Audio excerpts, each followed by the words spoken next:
We can't say the future without AI. I mean, there's no way around it. 50% of workers now believe AI is going to improve their experience. When I come into the meeting room, I need a way to incorporate my AI with what's going on in the meeting. It's almost a bring your own AI type of a concept. Most of what we do in our day-to-day is going to change significantly. Hear the latest AV trends and predictions in this episode of Crestron's Smarter Spaces podcast on your preferred podcast platform. On this episode of ResiWeek, we talk companies to watch, how to deal with VIPs in CEDIA's new foundation. All this and more on this episode of ResiWeek. This is ResiWeek episode 461, Chaos. Welcome to this episode of ResiWeek. This is your weekly roundup of all the latest news and stories for the residential AV industry. I'm your host, Matt D. Scott for AVNation.tv, and this week I'm pleased to be joined by three of my good friends. First, we have Mr. Avi Rosenthal. He's a partner at Bluesalve. How you doing, Avi? I'm doing well, Matt. Thanks so much for having me on this week. Thank you for being here. Then we have Arlen Schweiger. He's the editor-in-chief at CE Pro. How you doing, Arlen? I'm doing great, Matt. Thanks for having me again before the end of 2024. Yeah, we are almost there. And then, last but not least, we have Mike Libman. He is the Vice President of Sales for Custom Integration at DMF Lighting. How you doing, Mike? Thanks for having me, Matt. Thank you for being here. All right, gentlemen. Oddly enough, it is a fairly news-heavy week. This comes to us from Residential Systems, which we're going to kick off, and a good friend of the show, Mr. Tony Savona. Companies to watch. All of them. Just watch them all. It's honestly a great article because Tony gets into the key interesting facts of almost every company in the industry. It's very comprehensive. So go take a look at it. You will find companies you know about. You will find some companies you've never heard of. You'll find some companies that you've forgotten about, and you'll kind of see what they're looking at doing coming into the new year 2025. Avi, let me start with you. Rather than try to pick through this and pick a couple of companies to talk about, let's talk a little bit more about just overall. What are you expecting to see for manufacturers in this industry in 2025? What are the challenges or the big wins going to be? I love this question. And don't say tariffs. Nope, we're not. What we're going to talk about is everything boiled down to one word. It has been the one word that has been the watchword of every conversation I've had since November 6th-ish, right? And that word is chaos. Chaos is the watchword of 2025. First of all, my hat's off to Tony. And by the way, I elect Tony to do this every month. I would like this short little synopsis of every company and their updates each month in ResiWeek. So Tony, I know you listen, so please, sir, get cracking. I'd like to see an update each month. This was wonderful. It's wonderful to see sort of a little synopsis, like you say, of all the things that the companies are up to, what they're doing, a little bit of highlights, right? I think it's great. But that being said, unfortunately, we're looking at a year of chaos, not just because of the politics, but because of the way that things are going to happen in 2025, some of the unknowns. And let's take a look at it. You've got some global upheaval politically, yes, but you've got global upheaval in some of the financial markets. Where are we going with interest rates? Where are we going with currency exchanges? The currency exchanges, not just within our local neighbors, Canada and Mexico, but the currency exchange also with our Asian and European partners. And so that's going to affect things. You've got tumult right now in the builder market, right? Mm-hmm. Are we going up? Are we going down? Are homes selling? Are homes sitting? Last month, it was all about new homes, right? New homes exceeded existing homes. But now we're seeing a creep up of existing homes. So again, chaos. So how do you plan for this, right? How do you react to this? And that's a great, great question that we've been talking to a lot of our clients about and a lot of our companies about, a lot of our friends about. And the way you do it is don't put blinders on. Look at the whole chessboard. Understand what's going on globally, not just within your own backyard. And that will help you sort of weed out through the noise, because there's going to be a lot of noise in the chaos, because chaos is always a lot of noise. But you also need to watch what's going on from a big picture standpoint. Come to the trade events, come to the shows, watch the podcasts. Don't be diverted by individual things. Look at the whole chessboard. Don't be confused by a singular move of a singular piece, but look at how that piece affects other things. That's how you survive in a chaotic environment. And unfortunately, 2025, it's going to be a little chaos. I'm glad you used that word because I hadn't zeroed in on it, but that was the concept I was thinking looking at this. Arlen, one of the things that we're not talking about it directly because I haven't seen anything substantial on it, but I've seen a lot of rumors about massive upheaval in the receiver market, right? When you start seeing some of the M&A activity that happened at the end of this year, leading into 2025 with, we'll just say, some questions around the viability of some verticals, for lack of a more concise term. What do you look at looking at 2025 from that aspect?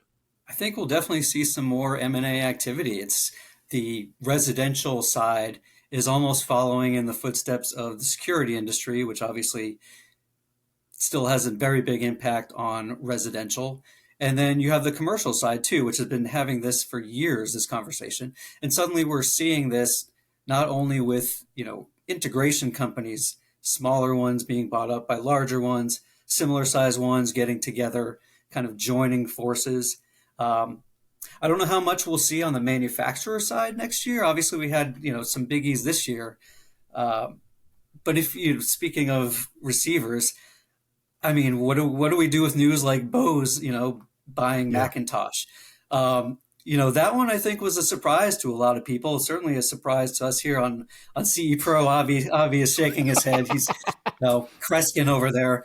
But I think we'll see it more on the integration side than on the manufacturer side. But that doesn't mean we won't have potentially a couple surprises in there. Obviously, like we had this year between Snap and Macintosh being scooped up. Maybe we'll have something like that. Obviously, we have smaller size companies, maybe like in the shading industry and the lighting industry. Mike, present company excluded there, who might be into it. But I think that, those kind of companies, we might see some more traction. But I definitely think it's going to continue in that trajectory in 2025. Mike, I want to wrap this up with you before we move on. As a manufacturer, and I don't need you to get into your roadmap or anything like that unless you really, really want to. But when you are moving into a new year, how does that change your approach? Does that change the approach at all? Does it mean anything other than the end of potentially, one fiscal year into the next fiscal year? Well, we're very fortunate. The lighting category is still fairly new in the industry. So we're coming off a really strong growth year. We remain bullish for next year just because we're seeing a lot of integrators wanting to diversify and prepare for some of that chaos. And maybe they're not seeing the same upside opportunity with some of the traditional categories. So they're exploring lighting more deeply. And so, we're aware of that. We're investing heavily. We are participating in a number of major shows. We do have some new product coming out. So we're continuing to invest. We want to do it, intelligently and make sure that we're not wasteful. We're aware of potential economic headwinds. But as I mentioned early on, we remain bullish. Yeah, I love that. All right, gentlemen, let's change topics for a second. This comes to us from Residential Systems and a good friend of the show, Mr. Henry Clifford, identifying and serving VIP clients. Go read the article. As always, it's a really good one from Henry that'll make you think a little bit. Long story short, he got a text message from a longtime client saying that they were not happy, which is the text we've all gotten from clients at some point.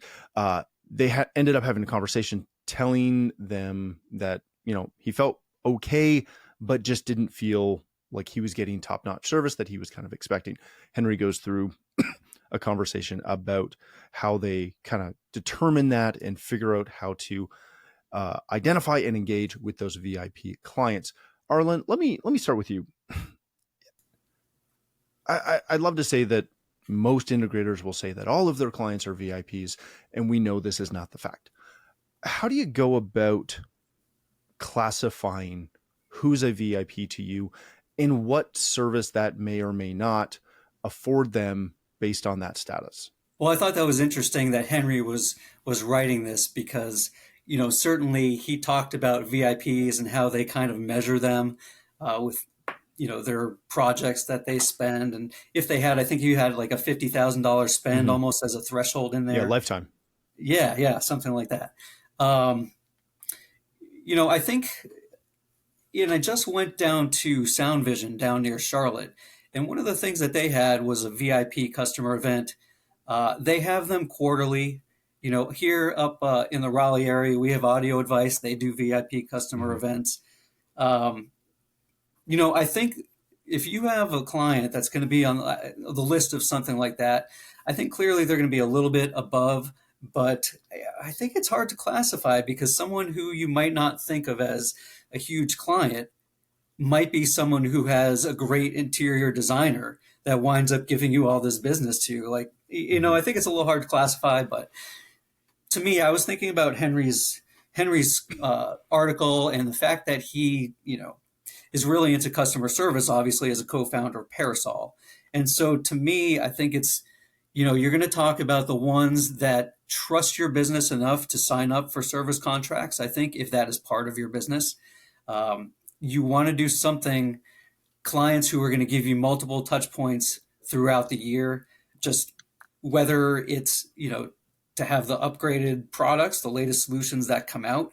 I think some of the early adopters have to be VIPs for you because they're the ones that, again, they're going to have the confidence because you've had business with them before to say, okay, yeah, that product's kind of new, but let's do it because we trust you. So I think the customers like that who have shown that it being a two-way street where they really trust the integrator and they want to see that relationship just as much as the integrator does on the other side. Yeah, that's a great point. Mike, let me throw a minor curveball at you. Feel free to not take it. I take issue with classifying VIPs based on spend alone.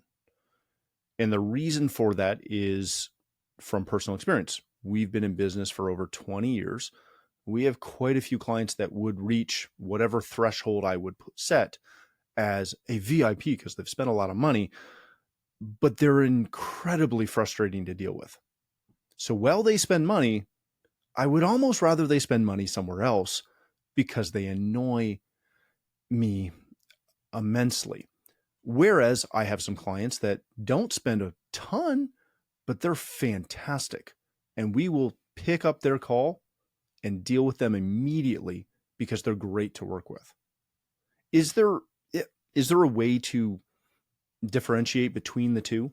100%. I don't know if you can quantify the difference because, we are talking about a little bit of a subjective piece, but we're all human, of course, interacting with folks that appreciate the support and that are doing business with you.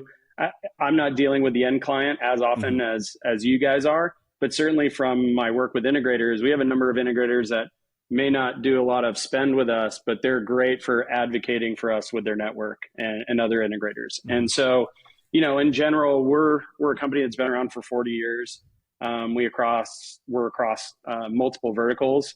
And ultimately, if we can find folks that are interested in long-term partnerships and support, spend factors in, of course, but if there's opportunities to support folks and kind of moving up that ladder, we want to give great service from the onset.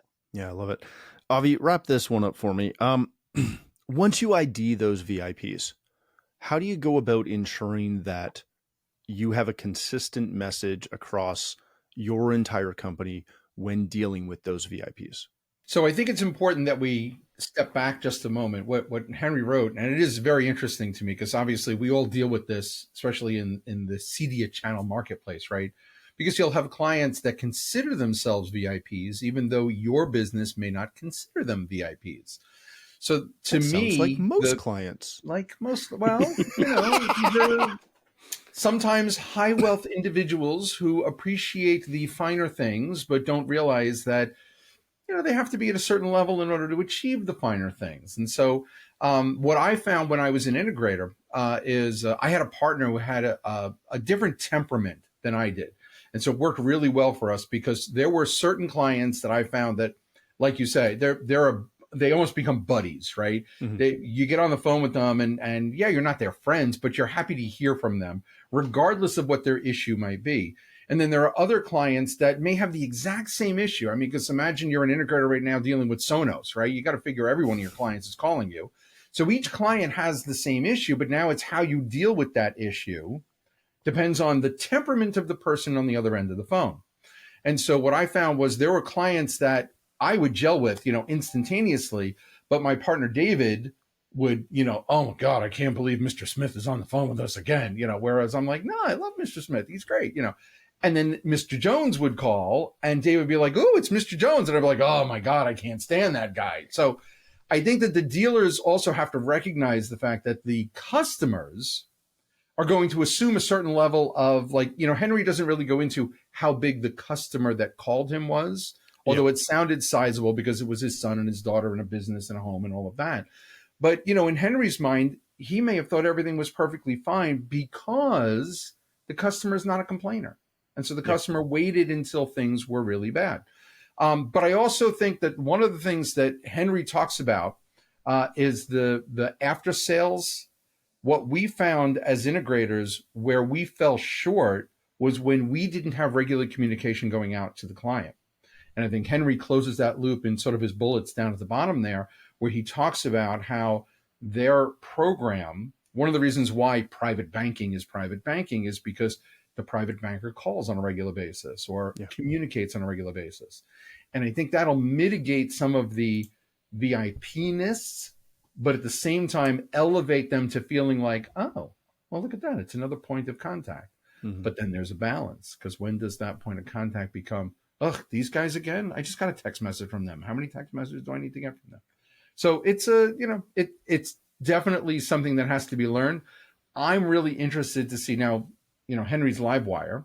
I'm interested to see how the larger organizations, the Daisies and the Brios and these guys, the Bravias, start to attack this, whether or not they homogenize their messaging across their locations or if they allow the locals to sort of deal with the locals. Yeah. It'll be interesting to see how it plays out. It'll be very interesting to watch. Yeah. All right, gentlemen, let's move on to our next story. This comes to us from CE Pro and the good Arlen Schweiger. CEDIA establishes a foundation to fuel workforce development in the custom integration market. Their new charitable foundation is aimed at elevating newcomers with easy access to tools and training.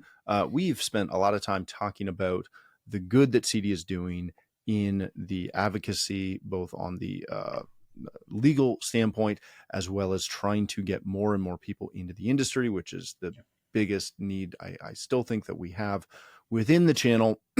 Absolutely. Mike, when you see this, I think I'll speak for the group and say that we're all impressed and happy to see this happening.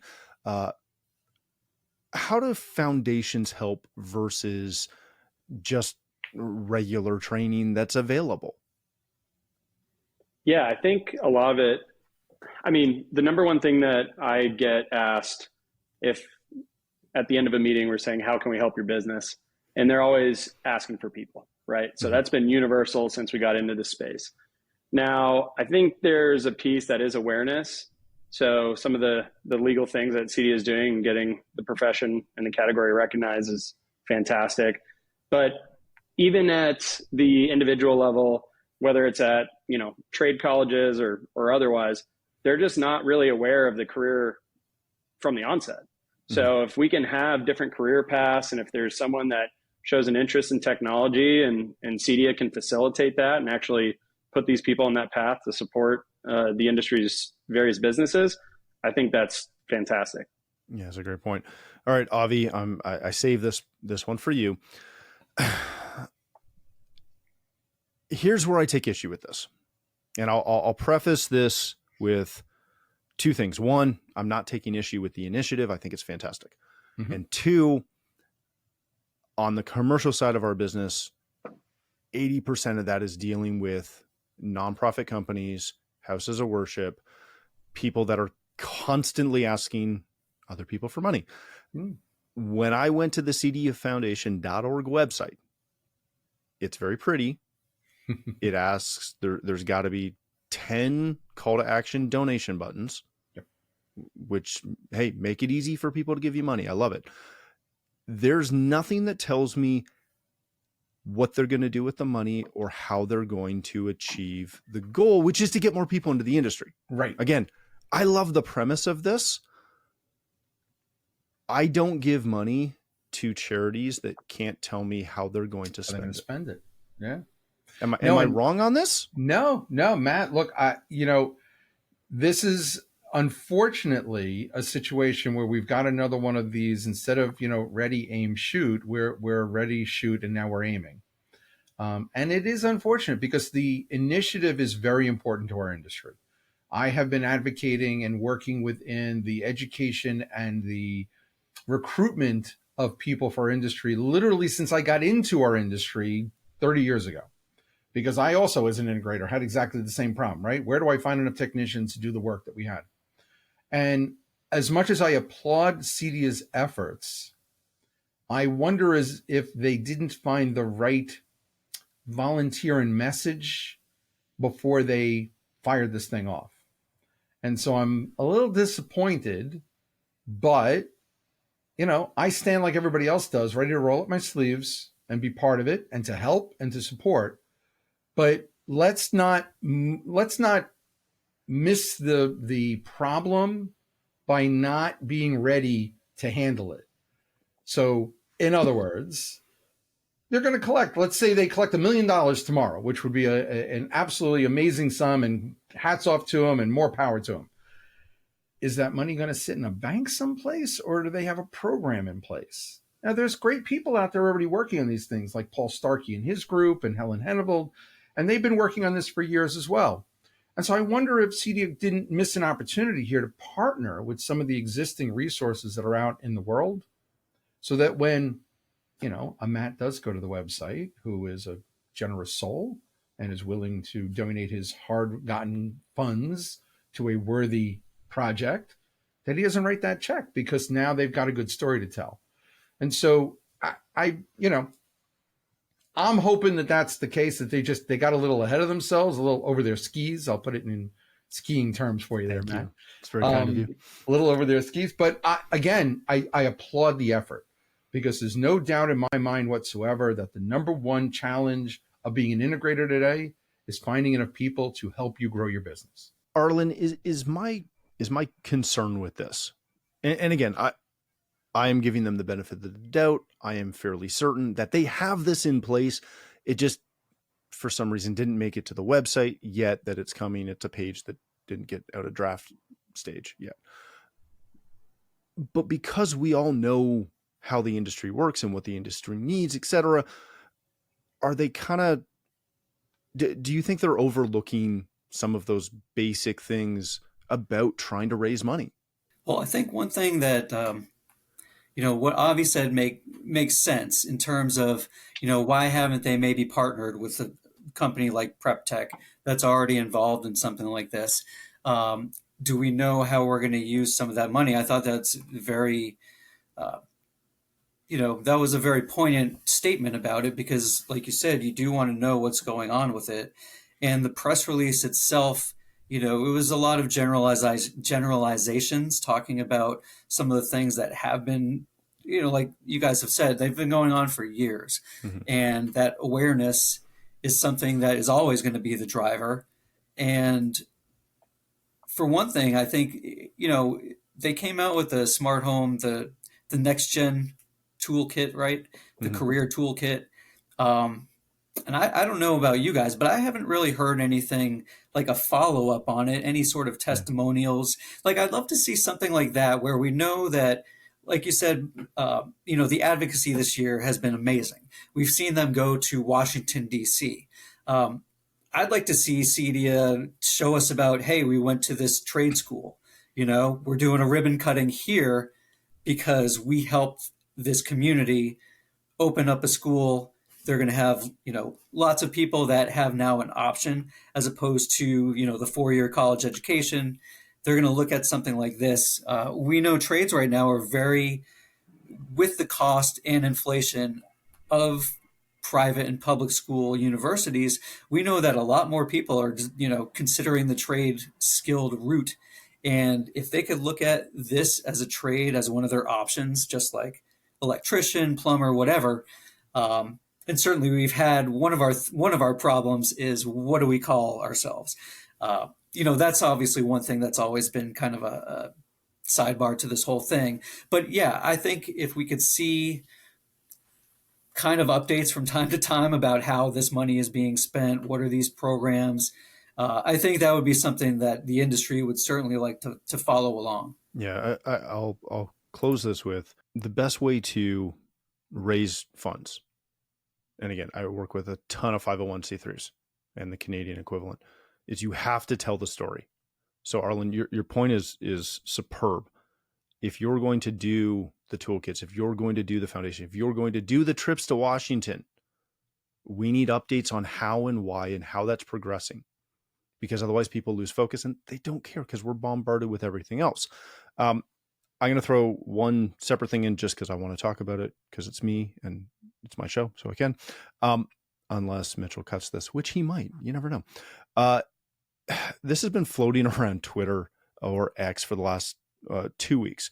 There's a podcaster by the name of Patrick Bet-David. Number 1, number 2 on Spotify, on Apple in the business category. He's huge. He has been having problems with his Sonos system and has been repeatedly tweeting about it. On the 29th of November, is anyone else having problems with Sonos? We love it. We have it in all of our homes and offices. Latest update absolutely sucks. Even our local AV companies can't fix it. Does anyone know how to fix it? And then on the 6th of December, what's a good replacement for Sonos? Which is not what you want to hear. We're getting rid of all Sonos products in all of our buildings. Their new app update sucks, and customer service is, and I quote, I am not saying this to my friends at Sonos, their customer service is lazy and fake at best. Not surprised why their market cap dropped from $5 billion in 21 to 1.7 today. We don't need to have a big, long, massive conversation about this. No, the first question I have, Matt, is who's their PR agency and how are they not in front of this story? I can tell you who it is, but I won't because... No. It was a rhetorical... I know you know who it is, but my first question is, why isn't Sonos... This problem has been going on for so long. So Sonos has, like, they did respond. Their Twitter team is really, really good at responding. I don't know if they're good at fixing it. We started the preamble to the show with me talking about how I just got home from a couple days away and my system doesn't work. I lost 2/3 of my rooms and spent 2 hours trying to get them back. Haven't got them back yet because I got other stuff to do. But I'm going to have to solve that tonight before my kids go to bed. What bothers me is, love them or hate them, Sonos is kind of, they are synonymous with our industry. People ask for it by name. They don't ask for multi-room audio anymore. They ask for a Sonos system. And it's been like that for a while. When somebody of this caliber, because we just talked about VIPs, is not getting, and we all know the people I'm going to refer to, not by name, but we all know the people in the Facebook groups that work for this company that should be directly reaching out saying, hey, to the point, PBD covered the election. I watched some of that live stream and was horrified by some of the audio they had. So I sent their guys some recommendations. Mm-hmm. I have no connection with them. They got back to me. We had a conversation. It was great. How does this not get rectified at this level? And that's my question as well. This is not a new issue. This is an old issue. It's an ongoing issue. Right, exactly. How are they not in front? I mean, Mike, you work for a manufacturer. If DMF has an issue like this, we've all worked for, well, I don't know if Arlen have, but we've all worked for manufacturers. I haven't. And when there's a red alert, right, when there's a software problem, when there's a flaw found, man, you gather the team. You bring everybody together. You put a tiger team on it, right? You put a specific leader with responsibilities on it, and you go and you get it done. Yeah, I mean, I don't know enough about the Sonos dynamic to comment on that case specifically, but my Sonos system is up and running as of right now. But Knock on that general, wall behind you. Yeah, I was going to say, knock on something, right? If you're just listening, Mike has a wood wall behind him. Yes, there you go. But that said, if there's an issue with a product, it's all hands on deck. And that's not just a single department. That's not just a figurehead. That's everyone in the organization is dropping what they're doing to deal with what sounds like a broad issue that a lot of folks are experiencing. So I don't know enough about what that response has been from them, but I can say that if there's someone with that type of megaphone expressing frustration, that would be a high priority in order to get in front of that person and solve that problem. Arlen, wrap this up for us. And we'll close out. None of us are inside. None of us know what Sonos has done to try and rectify this. I am a dealer, so I know some of the stuff that they've been doing from the dealer standpoint. But if I go online, or if I'm on this show and I rag on them a little bit, sometimes in jest over, the situation with the app issues, that is one thing. But when big name people are doing it and a week apart are posting saying, yeah, we're going to rip everything out. What do we go buy to replace this? To me, that is a massive failure from both marketing and tech support. You have to find a way to convert these, the people that are, and maybe some people at that level are not convertible. Once they have an issue, they're done with it. It's dead to them. I understand that. But this is shocking to me. Matt, to me, unfortunately, to me, it's kind of representative of what's going on in society. I hate to say it, but between my wife and myself, do you like the amount of, complaints we've had to make, like for things that you would think would be no brainers that companies would want to get in front of, like a Sonos. I'm sure if I wasn't in this industry and I was just doing this as a customer, we'd be firing off an email, absolutely asking them about it. And depending on their reaction, that would impact our reaction. And to me, like, I've just been in so many situations where customer service is poor. They don't address things directly. Like you said, they should have been out in front of this. It is like any other PR issue. It's much better to own up to something, do that, rather than have it come a week later and be like, an insincere apology, right? That's something that we see that happens in sports all the time. I think the best thing that Sonos could do is just own up to it and say to themselves and their customers, like, how can we make good on this? So that's something I think it'll be an interesting 2025 for Sonos. We talked about industry challenges, but for a company challenge, they've got some more stuff to deal with now. There's no doubt about that. That is true. All right, gentlemen, let's wrap it there. Thank you all for joining us. Mike, if people want to connect with you, learn more about DMF, how can they do that? DMFluxury.com is the best spot. We're also on LinkedIn and Instagram, so come check us out. Will do. Thank you, sir. Arlen, people want to connect with you, learn more about CE Pro. Where can they find that info? Sure. I'm on LinkedIn, just at Arlen Schweiger, cepro.com. And we're on all the socials. We actually just started an Instagram page as well. So that is CE_pro_. And you can see our news. Plus, we're putting a lot of project images on there too. Fantastic. Avi, wrap that up for us as well. If people want to connect with you, find Bluesalve, where can they do that? So, breaking news, Bluesalve is updating their branding to Blue Connect. So as of January 1st, we are Blue Connect partners. So you can find us at blueconnectpartners.com, as well as you can find me on LinkedIn at Avi Rosenthal. And we're looking forward to CES, man. Favorite week of the year coming up soon. Fast. It is.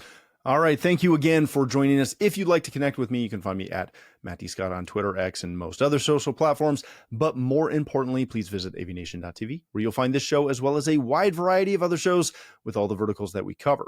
When you visit the website, please take a moment to check out our supporters. We are extremely thankful for their support and ask that you check them out as well.